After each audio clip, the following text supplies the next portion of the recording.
umuzi w'ubuzima. Nuko aratubwira ati bana banjye, umunsi wa none nimwe hakuzarira, ejo hazaza muzarira.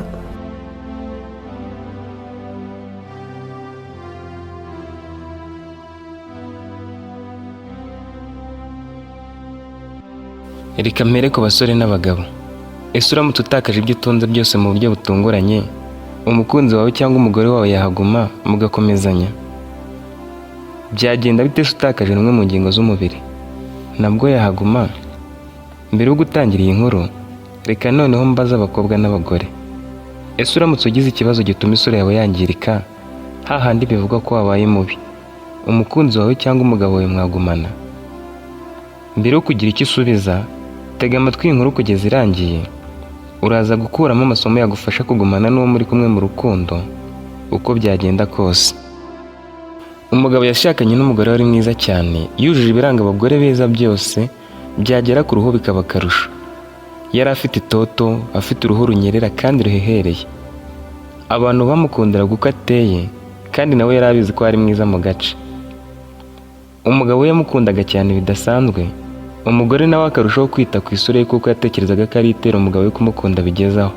Icyakora nawe yamukundaga bitavugwa, hahandi wavuga ko bose bakundanaga urukundo rungana.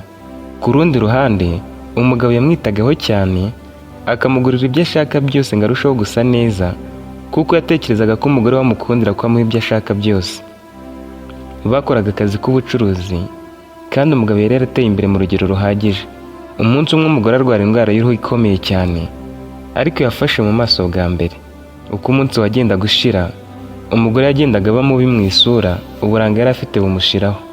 Umugabo yaramwihanganishaga, ariko umugore agashaka kwiyahura avuga ko umugabo we azamwanga.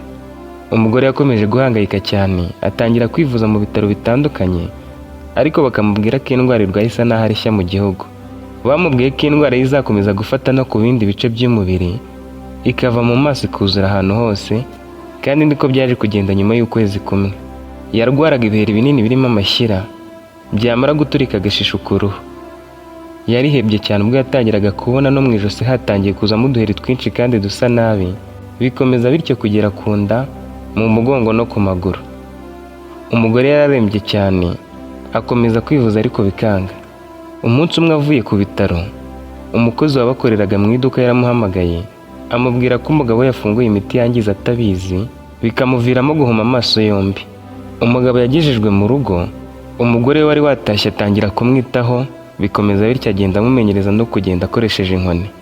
Ntiyigeze yanga umugabo we kuko ari impumyi, ahubwo yakomeje kumwitaho, akomeza no kwita ku bucuruzi afatanyije n'umukozi wabo, kandi nawe niko yakomeje kwivuza indwara y'uruhu. Ubwo ari mu busitani yigisha umugabo kugenda akoresheje inkoni y'abatabona, umuganga yamuhamagaye kuri telefoni, amubwira ko umuti w'indwara y'uruhu arwaye wabonetse, ko igihugu cyari kiwufite cyemeye kuwohereza nyuma y'ibyumweru 3, kandi ko ukiza indwara zose z'uruhu mu kwezi kumwe. Umugore yashatse gusimbukira hejuru ngo yishime, umugabo yarafashe ukuboko arasitara agwa hasi, asa n'ukomeretse ariko bidakabije, aramuterura, amujyana mu nzu, amusoma ku itama, arangije amubwira amagambo amukomeza. Yari amaze amezi agera hafi muri 3 arwaye iyo ndwara, umugabo we nawe amaze ukwezi abaye impumyi.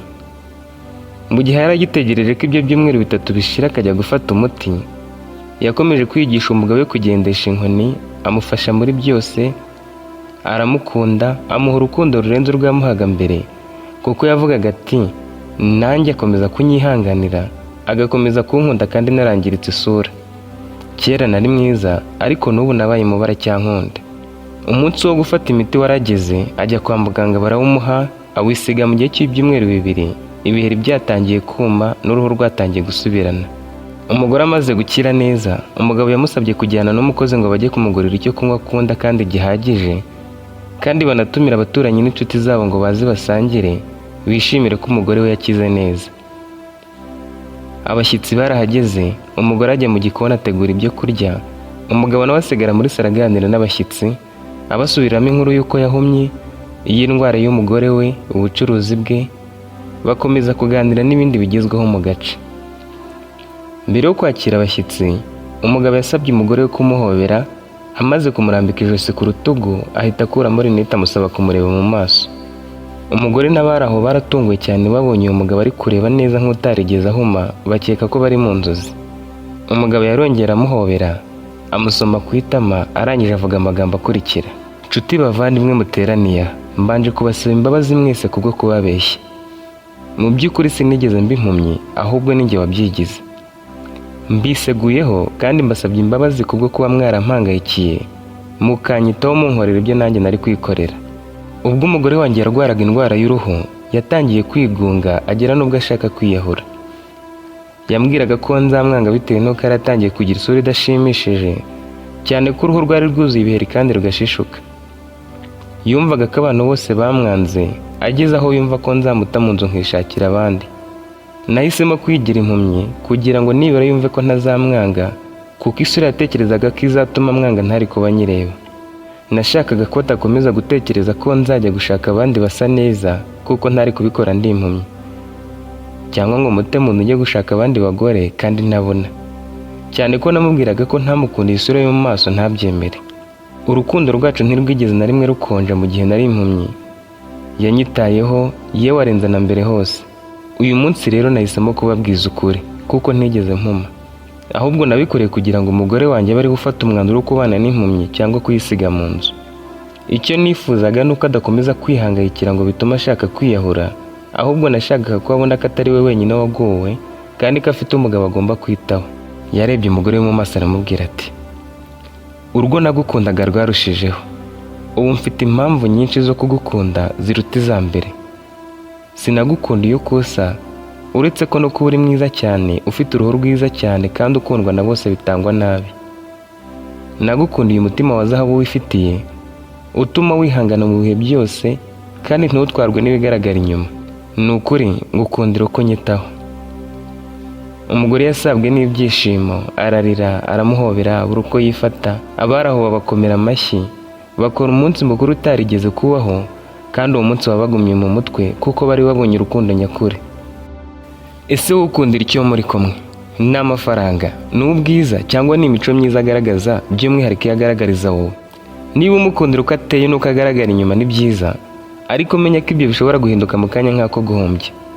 Bibiliya ivuga ko uburanga ari ubusa, ariko ntibishaka kuvuga ko budafite umumaro. Ahubwo ivuga ko iyo butagendanye no kugira umutima mwiza, burutwa n'impeta ya zahabu iri mu zuru ry'ingurube. Niba uzi agaciro ka zahabu, urabasha no kumva agaciro k'impeta ikozwe muri zahabu. Ese iyo zahabu yagira agaciro ite kandi yambawe n'ingurube? Ingurube ikoresha izuru mu byo ikora byose kandi ntiyita ku isuku yayo. Niyo mpamvu impeta yambaye nayo itagaragaza agaciro kayo, nubwo yabikozwe muri zahabu. Uko niko bimeze no ku bwiza bw'inyuma bufitwe n'umuntu ufite umutima mubi. Si ikosa gukundira umuntu uburanga bwe, ariko byaba byiza cyane ushatse n'ibindi umukundira. Urugero nk'urukundo agukunda, ukakwitaho n'ukakwitangira. Uko ateye inyuma birahinduka, ariko uko ateye mu mico ntibipfa guhinduka. Ikintu kimwe ngusaba muri aka kanya ni ukohereza umukunzi wawe inkuru, kugira ngo nawe akuremo amasomo nk'ayo ukuyemo. Ntuzacikwe n'inkuru y'ubutaha.